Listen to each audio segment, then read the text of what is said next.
오늘 우리 성남숙 집사님 간증하시기 위해서 오셨는데요. 제가 한 10분 정도 오늘 나눴던 묵상 말씀을 좀 나누고 그리고 저에게 좋은 말씀을 해주시겠습니다. 먼저 73절에서 하나님께서 나를 만들었다 이런 말씀이 있죠. 그리고 계명이 나오잖아요. 하나님이 다 만드신 거예요. 나도 만들고 계명도 만들고. 그러면 나를 계명을 위해서 만든 게 아니고 나를 위해서 계명을 만들어 주신 거예요. 내 행복을 위해서 내가 잘 살라고 하나님이 법을 만들어 주신 거죠. 우리는 이제 그런 생각을 해요. 내 삶 내가 사는 거지, 내가 알아서 가는 거지, 내 길을 내가 가면 되는 거지 이렇게 생각을 하지만 만들어 놓은 길이 있는 거예요. 하나님이 이 길로 가라 할 때 그 길로 가는 게 최선이에요. 제가 등산을 한번 갔다가 내 생각에는 이렇게 가면 빠를 것 같다 그래서 사람들이 밟고 지나간 길 말고 내가 길을 개척해 보겠다고 걸어갔다가 길을 잃어버렸어요. 내려오는 길이 아무리 가도 안 나오고 내 생각대로 안 되는 거예요. 앞선 사람들이 간 길이 있잖아요. 그 길보다 더 탁월한 길은 하나님이 만들어주신 계명의 길이에요. 그 계명의 길을 따라가는 것이 최선이에요. 선악과를 먹지 말라고 말씀을 하신 게 하나님이 계명이고 아담과 하와가 에덴에서 가장 잘 살 수 있는 방법이었습니다. 그런데 아담과 하와는, 특별히 하와는 자기가 생각하기에 아닌 것 같은 거예요. 그래서 선악을 알게 한 나무의 실과를 먹고 남편도 먹어보라 그랬어요. 그리고 나서 에덴 동산에서 추방됐어요. 왜냐하면 하나님이 말씀하신 그것을 벗어나서 뭔가 있을 것 같았는데 없는 거거든요. 더 어려워지는 거거든요. 만나를 먹는 원리도 마찬가지예요. 금요일 날 이틀치 걷어라. 토요일 날은 안 내린다. 해가 뜨기 전에 일어나서 이렇게 다 걷어놔야지. 해 뜨면 다 쓰러진다. 몇 가지 요소가 있잖아요. 하루에 먹을 것만 딱 구하는데 금요일 날만 이틀치를 걷어라. 나머지는 안 된다. 남기면 벌레 생긴다. 그 몇 가지 요소들이 있어요. 그게 하나님의 계명이에요. 그러면 이제 반발하는 거죠, 속으로. 왜 금요일 날만 이틀치 걷어? 평일 날도 걷어서 혹시 안 내리면 먹어야지. 그런데 벌레 생기잖아요. 그리고 늦게 일어나면 어때? 하고 늦게 일어나면 다 쓰러져서 없어져요. 그러니까 계명이라고 하는 게 우리의 짐도 아니고 우리를 불편하게 하려고 한 것도 아니고 우리가 잘 살 수 있도록 도와주시려고 하는 물건을 사면은 사용 설명서 같은 거예요. 그런데 그것을 무시하면 안 된다는 거예요. 우리를 만드신 분이 계명도 만드셨어요. 그 만드신 원리를 따라서 순종하고 사는 것, 이것이 매우 중요하다는 것을 이 시편 기자는 너무나 잘 알고 있었던 것이죠. 74절에 보면 주를 경외하는 자들이 나를 보고 기뻐하는 것은 내가 주의 말씀을 바라는 까닭이니이다. 경건한 사람은요, 말씀대로 사는 게 좋아 보이는 거예요. 이 건건하지 않은 사람들은 시기와 질투가 많아요. 오늘 포도원 마을을 이렇게 찬양할 때 경건한 사람들은 참 찬양이 좋다. 경건하지 않는 사람들은 지난주 했던 것 같은데 지난주 했던 거 해도 괜찮아요. 오늘 더 잘하셨어요. 뭐 그게 중요한 거 아니에요? 하나님 뜻대로 사는 그 모습을 보면 그냥 마음이 좋고 이것이 경건한 자들의 특징이라고 볼 수가 있죠.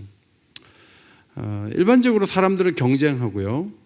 또 남한테 인정받아야 되고 이익을 남기고 이제 그런 데 많이 민감하죠. 그런데 하나님은 그런 거 기뻐하지 않으세요. 오늘 우리 성남수 집사님도 용인에서 오셨는데 참 먼 데서 운전해갖고 여기까지 막히는 시간에 오셨는데 묵상을 열심히 하는 교회가 있어서 도와주려고 이렇게 오신 거죠.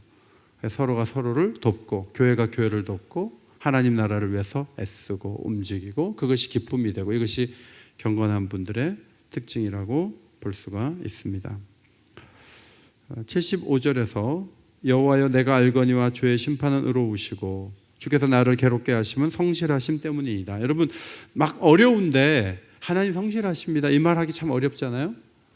어려움은 두 가지로 오죠. 하나는 내가 잘못해서 하나님 나를 치신 거예요. 내가 심판받은 거예요. 그래서 어려워요. 또 한 가지는 까닭없이 악인이 나를 미워해서 나에게 어려움을 줘서 내가 어려울 수 있어요. 그런데 두 가지 모두 하나님의 성실하심을 충분히 반영한다는 거예요. 내가 까닭없이 어려워도요, 그 어려움을 당하면 누구나 마음이 낮아지고 겸손해져요. 그리고 하나님을 새롭게 바라볼 수 있는 눈을 갖게 돼요. 그러면서 그 어려움은 나에게 이미 보상을 해주는 거죠. 목회하다 보면은 어려움 와가지고 놀래가지고 막 하나님께 막 항의하시는 분들도 가끔 있어요. 그런데 어떤 분은 어려우면서도 신앙이 너무 좋아요. 그러면서 더 겸손해지고 더 얻는 게 많아지는 보상이 있는 삶을 사는 것을 보게 돼요. 시인도 그런 믿음의 사람이었다고 생각을 합니다. 그 다음에 78절을 보겠습니다. 79절을 보겠습니다. 우리 성경 한번 읽겠습니다. 79절 시작. 주를 경외하는 자들이 내게 돌아오게 하소서. 그리하시면 그들이 주의 증거들을 알리이다.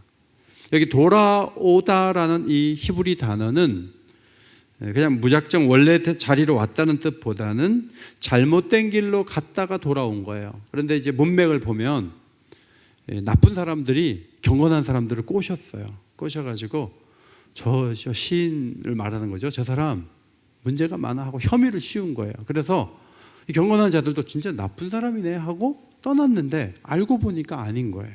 하나님이 다 혐의를 벗겨주셨어요. 그래서 돌아온 거예요. 돌아와서 하나님의 말씀을 이렇게 들려주는데 그것이 시인에게 힘이 되고 아름다운 일이 된다는 그런 아주 중요한 고백이에요. 여러분이 오해를 받고 누군가 여러분을 욕하고 떠나갔습니까?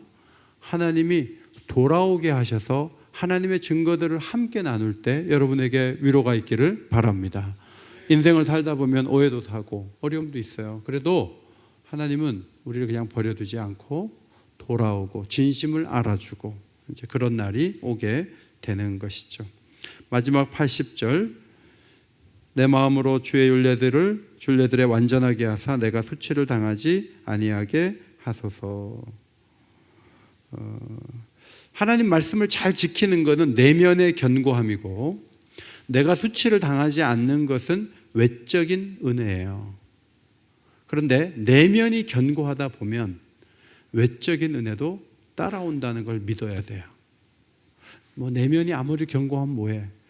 밖에서 공격이 이렇게 많은데. 그런데 그 공격이 내면으로 어느 정도 견고하다 보면 외적인 공격이 끝나게 돼요. 그게 하나님의 역사예요. 그래서 묵상하고 말씀대로 살다가 지치지 말고 끝까지 가는 거예요. 그러면 하나님이 밖의 문제들도 해결해 주시고 수치를 벗기고 명예롭게 세워주실 줄 믿습니다. 이것이 하나님의 축복이라고 하는 거예요. 이제 강사님이 오셨습니다.